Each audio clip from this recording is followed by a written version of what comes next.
Hello friends, आरविट बात YouTube channel में आप लोग का स्वागत है। जैसा कि हम लोग पढ़ रहे हैं भारत का इतिहास, और भारत का इतिहास पढ़ते पढ़ते हम लोग आ गए हैं पाँचवें टॉपिक मौर्य साम्राज्य।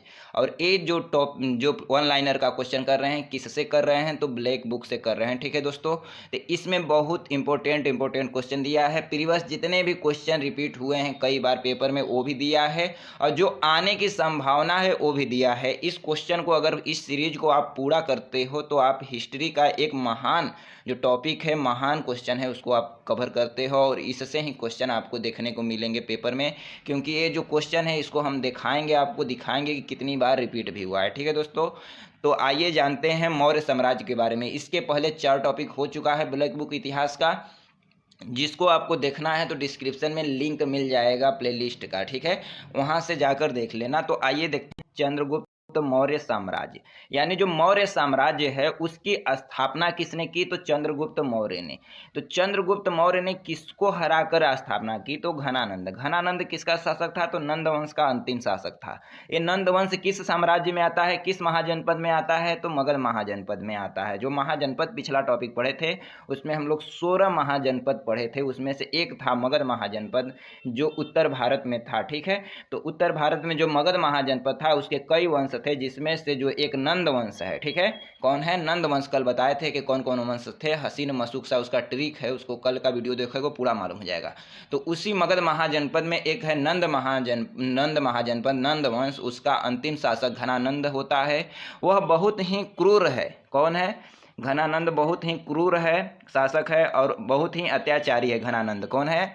घनानंद बहुत ही क्रूर और अत्याचारी शासक है, जिन्होंने क्या कर दिया? आचार्य चाणक्य, जो चंद्रगुप्त मौर्य के गुरु हैं, उनको क्या कर दिया? बेइज्जत करके अपने दरबार से भगा दिया। ठीक है, तो उन्होंने, जो चाणक्य था, उन्होंने प्रण लिया कि मैं एक ऐसा शासक तैयार करूंगा तेरे विरुद्ध कि तेरा जो शासन है उसका सर्वनाश कर देगा और एक नए राज्य की स्थापना करेगा। तो उन्होंने किसको तैयार किया? चंद्रगुप्त मौर्य को। ठीक है, चंद्रगुप्त मौर्य को शिक्षा दी, उसे तैयार किया, और उसने घनानंद को पराजित भी किया और एक नए वंश की स्थापना की, मौर्य वंश। और मौर्य वंश की स्थापना करता है किसके नाम पर? उसकी माता का नाम था मोरा। मौर्य वंश की माता का नाम क्या था? मोरा। तो अपने माता के नाम पर मौर्य वंश की स्थापना करता है कौन?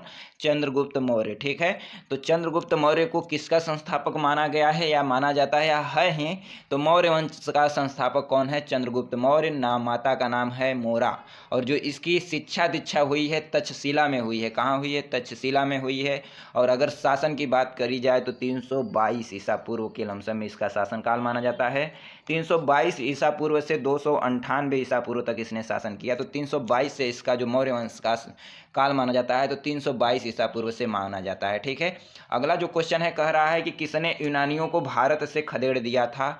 तो चंद्रगुप्त मौर्य। यूनानी कौन थे? तो सिकंदर का सेनापति, सिकंदर का जो सेनापति था, थल सेनापति था सेलुकस निकेटर। तो सिकंदर के मरने के बाद जो सेलुकस निकेटर था उससे किसने पराजित कर दिया? यूनानी था, उसको पराजित किया चंद्रगुप्त मौर्य ने, और उसको क्या कर दिया? यहाँ से भगा दिया। और उसकी बेटी कार्निया नाम था, कार्नेलिया और हेलेना भी कहा जाता है, उससे क्या किया?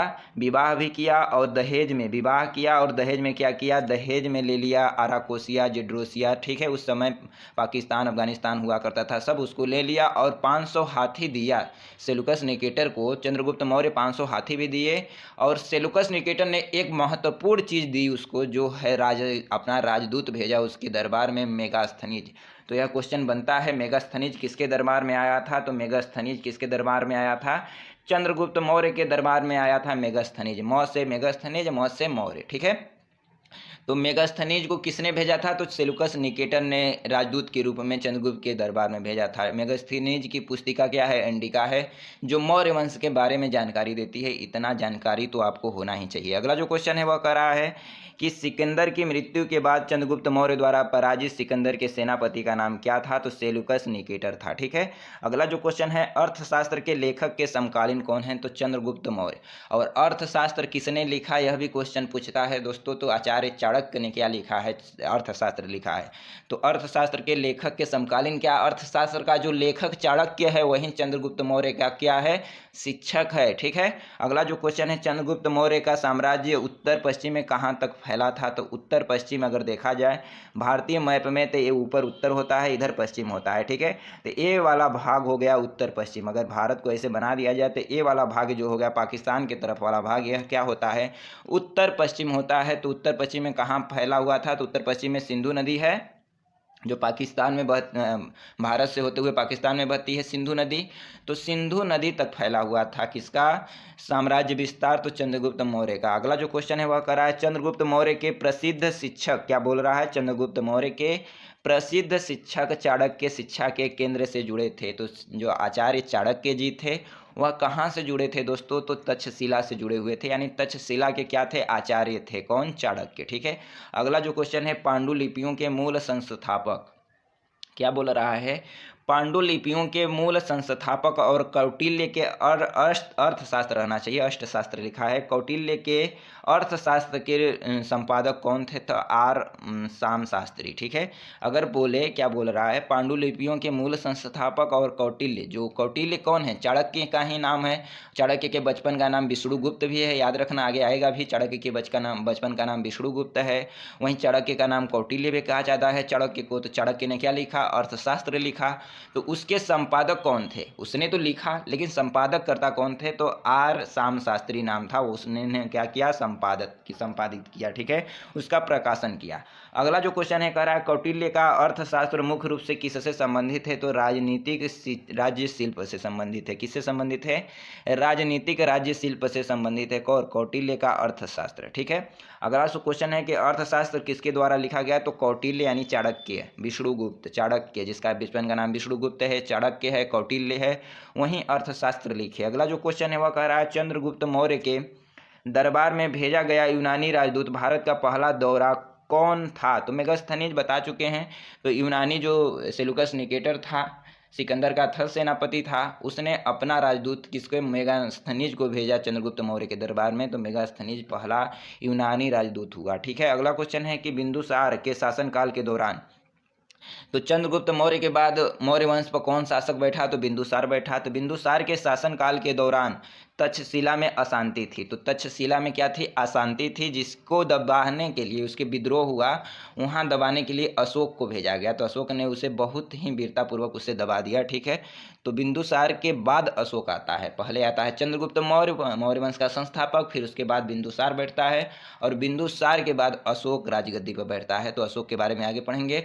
वहीं जो बिंदुसार का शासनकाल चल रहा है, उसके शासनकाल में तक्षशिला में, उस समय जो तक्षशिला विश्वविद्यालय थी, इस समय पाकिस्तान में है, तो वहाँ पर विद्रोह होता है, जिसे दबाने के लिए अशोक को भेजा गया, और अशोक ने उसे बहुत ही बुद्धि या वीरतापूर्वक या किसी भी तरीके से उसे दबा देता है। अगला जो क्वेश्चन है, बिंदुसार ने विद्रोह को दबाने के लिए अशोक भेजा था कहाँ? उज्जैन। ठीक है। उज्जैन भी भेजा था। उज्जैन जो तक्षशिला में उज्जैन है, उज्जैन नासिक महाराष्ट्र, जो महाराष्ट्र में उज्जैन है, वहाँ भी भेजा था बिंदुसार को। अगला क्वेश्चन है, अशोक को बिंदुसार ने। अशोक किस वंश का राजा था? तो मौर्य वंश का राजा हो गया। आखिर में बिंदुसार का पुत्र भी है अशोक, और बिंदुसार के बाद बैठने वाला गद्दी पर शासक भी है अशोक, और वहीं मौर्य वंश का तीसरा शासक भी है, और मौर्य वंश का सबसे प्रभावशाली भी शासक है अशोक। ठीक है। अगला जो क्वेश्चन है वह कह रहा है कि सम्राट अशोक की पत्नी कौन थी जिसने उन्हें प्रभावित किया था? तो सम्राट अशोक की वह पत्नी कौन है जिसने उन्हें प्रभावित किया? तो कारुआकी थी। कौन थी? कारुआकी थी। ठीक है। तो कारुआकी ने किसे प्रसन्न किया था, प्रभावित किया था? सम्राट अशोक को, यानी सबसे अच्छी पत्नी जो उसकी थी कारुआकी थी। अगला जो क्वेश्चन है, किस भारतीय शासक ने कलिंग का युद्ध लड़ा था? तो अशोक ने कलिंग का युद्ध लड़ा 261 ईसा पूर्व में। सॉरी दोस्तों, 261 ईसा पूर्व में क्या रखा? कलिंग का युद्ध लड़ता है अशोक, और वहाँ भीषण रक्तपात देखने के बाद, इतनी रक्तपात होता है, अशोक युद्ध करता है कलिंग का, केवल हाथियों के लिए करता है। ठीक है। और इतनी रक्तपात होती है दोस्तों कि उस रक्तपात को देखकर हृदय परिवर्तित हो जाता है। इतनी रक्तपात ठीक है। उसका अशोक का हृदय परिवर्तित हो जाता है और उसने बौद्ध धर्म अपना लेता है और सदा के लिए अपने शस्त्र त्याग देता है। तो यह कलिंग का युद्ध ही था जो एक भारतीय इतिहास में महत्वपूर्ण युद्ध के नाम से भी जाना जाता है, यानी इसमें बहुत ज़्यादा क्षति हुई थी, ठीक है। बहुत बड़े नरसंहार हुए थे, जिसको देखकर एक राजा का हृदय परिवर्तित हो गया जो उसे जीता था, ठीक है। सोच सकते हो कि कितना भीषण रहा होगा। अगला क्वेश्चन है, मौर्य वंश में कलिंग युद्ध किस वर्ष लड़ा गया था? तो 261 ईसा पूर्व में लड़ा गया था, ठीक है दोस्तों। 261 ईसा पूर्व में लड़ा गया था कलिंग युद्ध। अगला जो क्वेश्चन है वह कह रहा है कि किस घटना से अशोक की प्रशासनिक नीति में गहरा परिवर्तन आया? तो कलिंग का युद्ध। कलिंग का युद्ध अशोक के जीवन काल में उसका एक मोड़ था जहां से वह बदल चुका था, पूरी तरह बदल चुका था। अशोक बौद्ध धर्म को अपना लिया, अस्त्र शस्त्र सदा के लिए त्याग दिया, युद्ध न करने की प्रतिज्ञा ली, ठीक है। तो उसने कलिंग के युद्ध के बाद ही किसका हृदय परिवर्तित हो गया? अशोक का हृदय परिवर्तित हो गया। 261 ईसा पूर्व में कलिंग का युद्ध लड़ा था, ठीक है दोस्तों। अगला जो क्वेश्चन है कि अशोक ने किस शिलालेख में कलिंग युद्ध के जनहानि का उल्लेख किया है और युद्ध के त्याग की घोषणा की है? तो सबसे ज़्यादा जो अभिलेख लिखे गए, ठीक है, अभिलेख लिखे गए, शिलालेख लिखे गए, लेख जो पहले माध्यम क्या था किसी को बताने के लिए, अगली पीढ़ी को बताने के लिए लेख लिखवाना, जैसे पत्थरों पर लिखवा दिया, कहीं दीवार में लिखवा दिया। तो इसने क्या किया, शिला पत्थर पर लिखवाया, स्तंभ बड़े बड़े खंभों पर लिखवाया, दीवारों पर भित्ति लेख दीवारों पर लिखवाया। तो सबसे ज़्यादा लेख लिखवाने वाला कौन है? तो अशोक है। कौन है? अशोक। भारतीय इतिहास का सबसे ज़्यादा लेख लिखवाने वाला कौन है? अशोक ने लिखवाया। तो वह क्या, अशोक ने अपनी सारी जीवन की कथा शिलालेखों या स्तंभ लेखों के माध्यम से लिख डाली। तो किस शिलालेख में उसने क्या किया? कलिंग युद्ध के जनहानि, जो कलिंग युद्ध में जनहानि हुआ था, मृत्यु हुआ था लोगों का, तो उसकी चर्चा किया है। तो किस शिलालेख में? तो शिलालेख जो है, शिलालेख 13, तो 13वां शिलालेख जो है, 13वां शिलालेख जो है उसमें किसका चर्चा किया है? वह कलिंग युद्ध की चर्चा। क्वेश्चन में पूछेगा कलिंग युद्ध की चर्चा किस अभिलेख में किया गया है, किस शिलालेख में किया गया है? तो बताएंगे 13वां शिलालेख। अगला जो क्वेश्चन है वह कह रहा है बौद्ध धर्म ग्रहण करने के लिए अशोक को प्रभावित करने वाला भिक्षुक कौन था? तो उसने जब कलिंग युद्ध लड़ा, पराजित हुआ, ठीक है, उसके बाद बौद्ध धर्म का अपने से अपना लिया? नहीं, उसको उपगुप्त के द्वारा शिक्षा दी गई बौद्ध धर्म अपनाने के लिए। जैसे कि युद्ध लड़ा, उसको बहुत ही पश्चाताप हुआ, अपने घर आया, रोया धोया, अपना मनहूस शकल लेकर बैठा रहता था, सोचता रहता था। एक दिन उपगुप्त आया, उन्होंने कहा क्यों महाराज ऐसे क्यों रहते हो? तो उसने अपने कहानी बताई कि ऐसा ऐसा हो गया और मेरा हृदय परिवर्तित हो चुका है। तो उसने कहा कि अगर आप शांत रहना चाहते हो तो क्या करो, बौद्ध धर्म अपनाओ। तो बौद्ध धर्म के बारे में उपगुप्त ने शिक्षा दी, किसको? अशोक को दी, और अशोक ने बौद्ध धर्म अपना लिया, ठीक है दोस्तों। अब अगला क्वेश्चन कह रहा है कि क्या कह रहा है कि अशोक के शिलालेखों में किस लिपि का प्रयोग किया गया है? तो अशोक जो शिलालेख लिखवाया गया है, तो जैसे इस समय हम लोग हिंदी लिखते हैं देवनागरी लिपि, ठीक है, तो देवनागरी लिपि हम लोग का है, उस समय कौन सी लिपि थी? तो ब्राह्मी लिपि थी। कौन थी? ब्राह्मी लिपि में अपने लेखों को लिखवाया, तो ब्राह्मी लिपि थी, ठीक है। अगला जो क्वेश्चन है अशोक के साम्राज्य के किस भाग में उसके शिलालेख खरोष्टी लिपि में भी लिखी गई थी? तो ब्राह्मी लिपि में शिलालेखों को लिखवाया, खरोष्टी लिपि में भी कुछ लिखवाया शिलालेख। तो उत्तर पश्चिम बता चुके हैं किधर होता है। तो जैसे पाकिस्तान जो हो गया, पाकिस्तान की स्थिति हो गया, भारत की जगह पाकिस्तान है, उधर क्या है? उत्तर पश्चिम।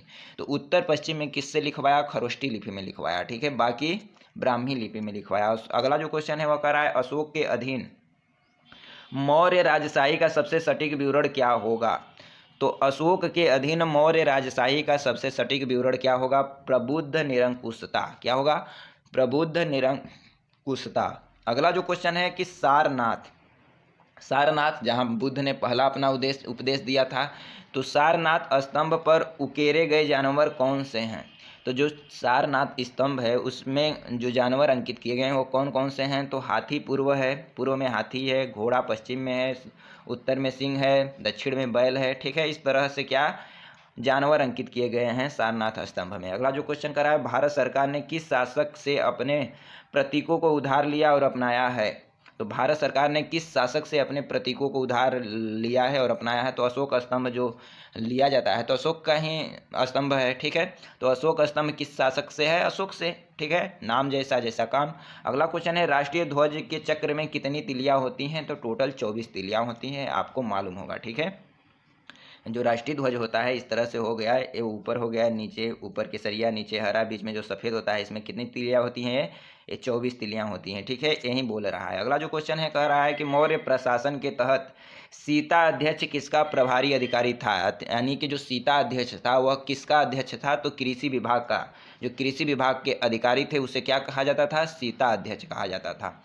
अगला क्वेश्चन है, 3 अलग अलग कालों अर्थात मौर्य काल, गुप्त काल, मुगल काल के शिलालेखों वाला एक स्तंभ कहाँ स्थित है? तो इलाहाबाद प्रयागराज में। 3 अलग अलग काल का अर्थात मौर्य काल का, गुप्त काल का, मुगल काल का जो शिलालेख हैं वह कहाँ स्थित है? तो इलाहाबाद प्रयागराज में स्थित है। बिंदुसार किसका पुत्र कौन था? ये गलत क्वेश्चन कर रहा है। बिंदुसार का पुत्र कौन था? तो अशोक था, ये क्वेश्चन होना चाहिए। तो बिंदुसार का पुत्र कौन था? अशोक था। अगला क्वेश्चन है, कौन सा मौर्य शासक बौद्ध धर्म को अनुयायी बना? तो अशोक ऐसा शासक हुआ मौर्य वंश का जो बौद्ध धर्म का अनुयायी बना, बौद्ध धर्म को मानने लगा। अगला क्वेश्चन है, अशोक ने पूरे देश में बौद्ध धर्म का प्रसार कैसे किया? अगर बोले कि अशोक ने पूरे देश में बौद्ध धर्म का प्रसार कैसे किया, तो धर्म महामात्रों को भेजकर। ठीक है, तो उसने जो धर्म के ज्ञाता थे उन्होंने उसे भेज कर सारी दुनिया में किसका करवाया? बौद्ध धर्म का प्रचार प्रसार करवाया। अगला क्वेश्चन है, सबसे प्रसिद्ध मौर्य शासक कौन हुआ? तो अशोक ही हुआ। तो सबसे महान शासक भी माना जाता है भारतीय इतिहास का, मौर्य शासक का सबसे महान शासक है अशोक। ठीक है, अगला क्वेश्चन है, सबसे पहले किस मौर्य शासक ने शिलालेखों के माध्यम से अपने संदेश को लोगों तक पहुंचाया? तो अशोक। उस समय क्या कर रहा था? वह जो अपने संदेश थे वह जान रहा था कि हमारे मरने के बाद जो हमारी ज्ञान है, हमारे जो कार्य हैं वह कैसे लोगों को पता चलेगा। तो उसने शिलालेख चुना, स्तंभ लेख, शिलालेख गड़वा दिया। ठीक है, कि लोग जो बाद की पीढ़ी होगी वह पढ़ेगी। ठीक है, अगला क्वेश्चन है दोस्तों कि किसने मूल रूप से प्रसिद्ध बौद्ध सांची स्तूप का निर्माण करवाया? तो अशोक ने किसका निर्माण करवाया? सांची स्तूप, जो सबसे बड़ा स्तूप है सांची स्तूप। यह रिपीट हुआ है 4 बार एक ही पेपर में। ठीक है, तो बौद्ध सांची स्तूप का निर्माण किसने करवाया? अशोक ने। जो R3 दिया है ना, रिपीट हुआ है एक पेपर में 3 बार। अगला क्वेश्चन है, देव नाम प्रियदर्शी या प्रियादर्शी के नाम से किसे जाना जाता है? तो अशोक को जाना जाता है। तो देव नाम प्रियदर्शी या प्रियादर्शी के नाम से किसे जाना जाता है? अशोक को जाना जाता है। अगला जो क्वेश्चन है, विश्व के इतिहास में एकमात्र राजा कौन था जिसने कलिंग युद्ध जीतकर विजय का त्याग कर दिया? यानी कलिंग युद्ध जीता तो जरूर, लेकिन विजय का अपना जो होता है खुशी नहीं मनाया, यानी विजय को स्वीकार नहीं किया, उसने त्याग दिया। उसके भीषण रक्तपात देखकर हृदय बदल गया, उसने सोचने लगा कि मैंने ऐसा क्यों किया। ठीक है, यानी जो विजय था वह उसके खुशी न बनकर उसके दुख का कारण बन गया। अगला जो क्वेश्चन है वह कह रहा है, चंद्रगुप्त मौर्य का पुत्र कौन था? तो बिंदुसार, और बिंदुसार का पुत्र अशोक। अगला क्वेश्चन है, घनानंद को हराकर मौर्य वंश की स्थापना किसने की? तो घनानंद नंदवंश का अंतिम शासक था, बताए हैं शुरू में। उसको चंद्रगुप्त मौर्य ने हराकर किसकी स्थापना की? मौर्य वंश की स्थापना की। अगला क्वेश्चन है, यूनानी इतिहास का राजदूत जो मेगास्थनीज चंद्रगुप्त मौर्य के दरबार में आया था, उसने 4वीं शताब्दी ईसा पूर्व में किसके शासनकाल में भारत का दौरा किया था? तो चंद्रगुप्त मौर्य। ठीक है, यानी मेगास्थनीज मौर्य। तो मेगास्थनीज किसके दरबार में आया था? चंद्रगुप्त मौर्य के दरबार में आया और पूरे भारत की यात्रा की।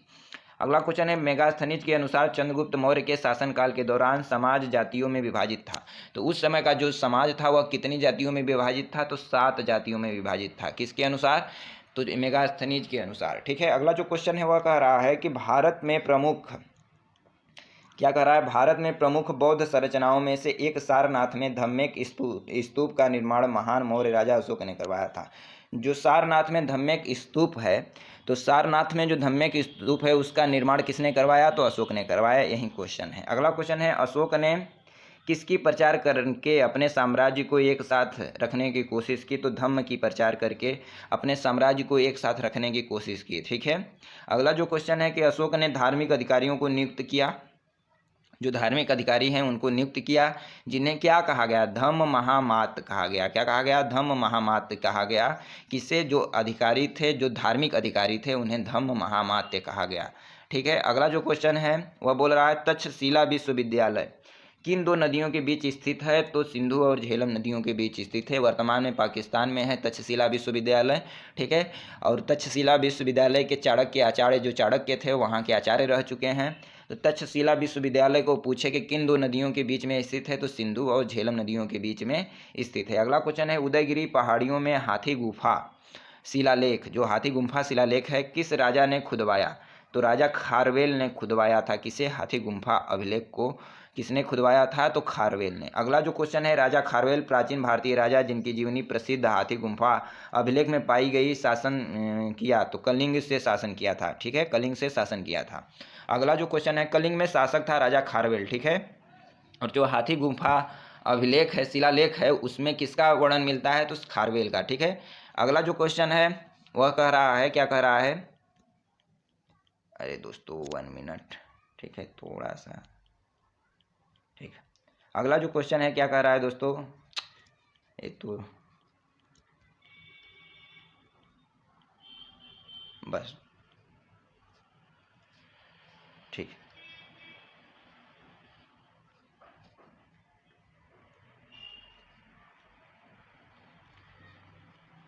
ठीक है दोस्तों, यहाँ है। ठीक है, 1 मिनट। हाँ दोस्तों, 45 क्वेश्चन पर आ गए हैं। तटीय उड़ीसा का प्राचीन नाम क्या था? तो कलिंग था। जो इस समय उड़ीसा है, जो उड़ीसा का तट है, जो समुद्र के किनारे होते हैं, उससे तट बोला जाता है। तो जो तटीय उड़ीसा है उसका प्राचीन नाम कलिंग ही था। अगला जो क्वेश्चन है कि अशोक के शिलालेखों में कौन सी जानकारी मिलती है? तो जो शिलालेख है उसके जीवन की कहानी मिलती है, उसकी नीतियों की कहानी मिलती है, उसके विदेश नीति की कहानी मिलती है। ठीक है, उसके शिलालेखों के माध्यम से। अगला जो क्वेश्चन है, भारत में सबसे पुरानी जीवित राक कट गुफाएं, बराबर गुफाएं किस काल की हैं? तो मौर्य साम्राज्य की हैं। किस काल की हैं? मौर्य साम्राज्य की। कौन कौन सी हैं? राक कट गुफाएं, बराबर की गुफाएं किस काल की हैं? तो मौर्य साम्राज्य की हैं। ठीक है, अगला क्वेश्चन है, कौन सा स्तंभ राक स्तंभ को दर्शाता है? तो मौर्य स्तंभ किसको दर्शाता है? राक स्तंभ को। कौन सा स्तंभ दर्शाता है? मौर्य स्तंभ। ठीक है, अगला क्वेश्चन है, मौर्य काल में खान केवल राज्य का अधिकार था। ठीक है, तो जो मौर्य काल में खान क्या था? केवल राज्य का अधिकार था। अगला क्वेश्चन है, अशोक का जौगड़ा शिलालेख किस राज्य में स्थित है? तो जौगड़ा शिलालेख की बात करें तो कहाँ स्थित है? उड़ीसा में स्थित है। याद रखेंगे, जौगड़ा शिलालेख कहाँ स्थित है? किस राज्य में? उड़ीसा में। अगला जो क्वेश्चन है वह कह रहा है, उस राज्य का नाम क्या है जो चंद्रगुप्त प्रथम को लिच्छवियों से दहेज में प्राप्त हुआ था? तो क्या बोल रहा है? उस राज्य का नाम बताओ जो चंद्रगुप्त प्रथम को लिच्छवियों से दहेज में प्राप्त हुआ। तो पाटलिपुत्रा। कौन था? पाटलिपुत्रा था। ठीक है दोस्तों, और इसी को इसने क्या बनाया था? अपनी राजधानी भी बनाया था। तो मौर्य साम्राज्य की राजधानी क्या थी? पाटलिपुत्रा। अगला क्वेश्चन पूछ दिया, मौर्य साम्राज्य की राजधानी क्या थी? पाटलिपुत्रा। और इसे कौन बनाया था? चंद्रगुप्त मौर्य ने बनाया था। ठीक है, अगला जो क्वेश्चन है, भारत सरकार के प्रतीक, क्या बोल रहा है? भारत सरकार के प्रतीक चिन्ह में मौर्य वंश से किसे नहीं अपनाया गया है? तो सत्यमेव जयते को मौर्य वंश से नहीं अपनाया गया। जो भारत सरकार का प्रतीक है अशोक स्तंभ। ठीक है, तो अशोक स्तंभ अशोक मौर्य वंश से अपनाया गया है, लेकिन जो सत्यमेव जयते है वो मौर्य वंश से नहीं अपनाया गया है। ठीक है, अगला जो क्वेश्चन है, सारनाथ में, क्या बोल रहा है? सारनाथ में एक स्तंभ के शीर्ष पर रखे गए सिंह जैसे हम अपने नोटों पर देखते हैं, मूल रूप से किस सामग्री पर उकेरे गए थे? तो पत्थर पर उकेरे गए थे। अगला जो क्वेश्चन है, श्रीलंका में सम्राट अशोक के समकालीन कौन सा शासक था? तो तिस्स था। कौन था? तिस्स शासक था। अगला क्वेश्चन है कि पुष्यमित्र शुंग द्वारा मारा जाने वाला अंतिम मौर्य शासक कौन है? तो बृहद्रथ है। तो जो पुष्यमित्र शुंग है वह मौर्य वंश के अंतिम शासक बृहद्रथ को मार कर क्या करता है? शुंग वंश की स्थापना करता है। ठीक है, अगला क्वेश्चन है, बिहार के दीदारगंज में पाई गई प्रसिद्ध चौरी धारक मूर्ति को किस काल से संबंधित के रूप में वर्गीकृत किया गया है? तो मौर्य। ठीक है, तो जो बिहार के दीदारगंज में पाई गई प्रसिद्ध चौरी धारक मूर्ति है वह किस काल से संबंधित है? तो मौर्य काल से संबंधित है। अगला जो क्वेश्चन है वह बोल रहा है कि गुजरात में जो सुदर्शन झील है मौर्यों के शासन के दौरान निर्मित की गई एक कृत्रिम जलाशय थी। जो मानव द्वारा निर्मित होता है उसे कृत्रिम बोलते हैं। ठीक है दोस्तों, जो सुदर्शन झील है वह मानव निर्मित है, यानी कृत्रिम रूप से बनाई गई झील थी।